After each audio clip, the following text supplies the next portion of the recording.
America और Israel की सोच में फ़र्क है। अमेरिका के उद्देश्य अलग हैं, इजराइल के उद्देश्य अलग हैं। इजराइल को अपने सुरक्षा का खतरा है, अमेरिका को ऐसा कोई खतरा नहीं है। अमेरिका तो इजराइल के साथ में आया था लड़ाई लड़ने के लिए, और अमेरिका इस समय में चाहता है कि मैं किस तरह से इस खटाई से निकलूं, क्योंकि उनको अभी वो एक मुश्किलात नज़र आ रही है। उनकी खुद की इकॉनमी, उनकी खुद के अंदर विरोध, और उनके दुनिया के अंदर अमेरिका का विरोध हो रहा है कि आप देखिए आपने इस तरह से किस प्रकार से पूरी दुनिया को एक बहुत ही मुश्किल हालात में डाल दिया। और इजराइल देखिए लगातार अगर हिजबुल्लाह पर हमले करता रहेगा तो ईरान के लिए साख का सवाल हो जाता है कि हिजबुल्लाह कहेगा हम आपके लिए लड़ाई लड़े, और आप जब हमारे ऊपर हमले हो रहे हैं तो आप कहाँ बैठे हो, आप क्या कर रहे हो। हालांकि देखें हम पिछले 7-8 दिन पहले ईरान ने हमले किए थे इजराइल के ऊपर, एक मैसेज और एक तरह से इस बताने के लिए कि हम आपके साथ हैं। और लेकिन ये एक बहुत बड़ा मुद्दा है समीर कि अगर ये इजराइल के हमले हिजबुल्लाह पे जारी रहते हैं तो क्या ये शांति बन जाएगी, क्या 60 दिन के बाद शांति आएगी, ये बड़ा चैलेंज है। तो कहीं ना कहीं आज देखिए इजराइल के लिए ये सवाल है कि जब तक वो हमास, हिजबुल्लाह और हूथी का खतरा ख़त्म ना कर दें तो आए दिन उनके नदन इजराइल के ऊपर लगातार खतरा बना रहता है। और हिजबुल्लाह के अभी भी देखिए रॉकेट अटैक होते रहते हैं, और इजराइल भी लगातार लितानी रिवर के पास तक ग्रेटर इजराइल की बात, अपने इलाके को सुरक्षित करने वाली बात कर रहा है, जो कि बाकियों को मंजूर नहीं है। तो दोनों के अंदर कहीं समझौता नज़र नहीं आ रहा। अभी भी हिजबुल्लाह ने उनके 5 टैंक, जैसे मैं तो मिलिट्री पॉइंट ऑफ व्यू से कहूँगा, एम्बुश किया होगा, कहीं ना कहीं छुप के हमला किया होगा, टनल से निकल के आए होंगे और साइड से हमला करके बर्बाद कर दें। तो इजराइल की भी कैजुअल्टियाँ, लेकिन बिल्कुल सर, ये बहुत हैरान करने वाली बात है कि अभी जो ये तनाव यहाँ तक पहुँचा है, इसकी शुरुआत ही जो ईरान के प्रॉक्सीज थे उनके हमलों से शुरू हुआ था, और वही बातचीत की टेबल में मुद्दा ही नहीं है। न इजराइल पार्टी है और ना ही हिजबुल्लाह, हूती और हमास को लेकर ईरान या अमेरिका की तरफ से कोई गारंटी सामने आ रही है। और फिर भी ये कहा जा रहा है कि युद्ध खत्म हो गया, शांति हो गई, पीस हो गया।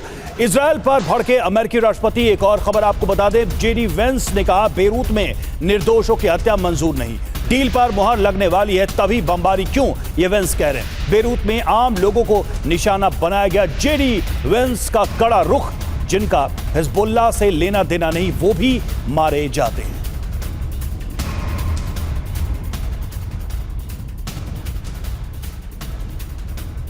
तो देखिए अमेरिका का अब सख्त रुख दिखाई दे रहा है। जो हमले हिजबुल्लाह पर किए जा रहे हैं, लेबनान में किए जा रहे हैं, और अब जेडी वेंस ने ये जो बयान दिया है, ये कहीं ना कहीं अमेरिका के बदलते हुए स्टैंड को दिखाता है इस पूरे मामले में। और ऐसा अमेरिका या कह लीजिए कि ट्रंप गवर्नमेंट को आभास हो चुका है कि लेबनान फ्रंट पर उनके लिए नई मुश्किल आने वाली है। जिस तरीके की पीस डील वो सोच रहे हैं उसमें सबसे बड़ी बाधा लेबनान फ्रंट है, जहां पर इजराइल रुक नहीं रहा है।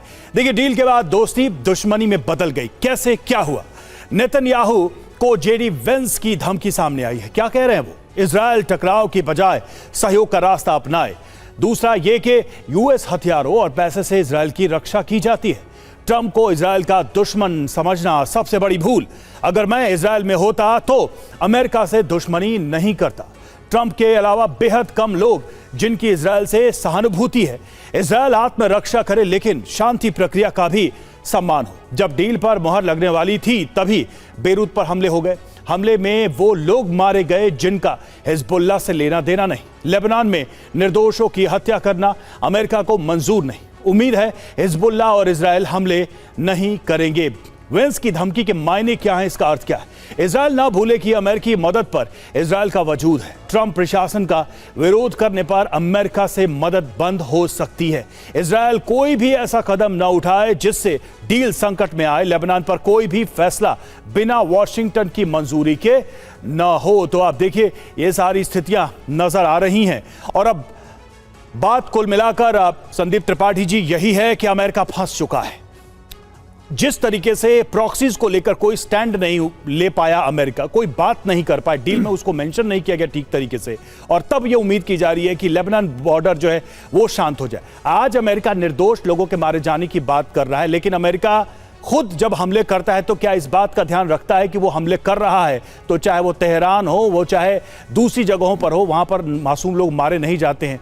क्या ट्रंप सरकार एक बड़ी राजनीतिक मुसीबत में फंसने वाले हैं अगर वो इजराइल से कट ऑफ करते हैं? क्योंकि दुनिया जानती है कि इजराइल की लॉबी अमेरिका में कितनी मजबूत है और क्या कर सकती है।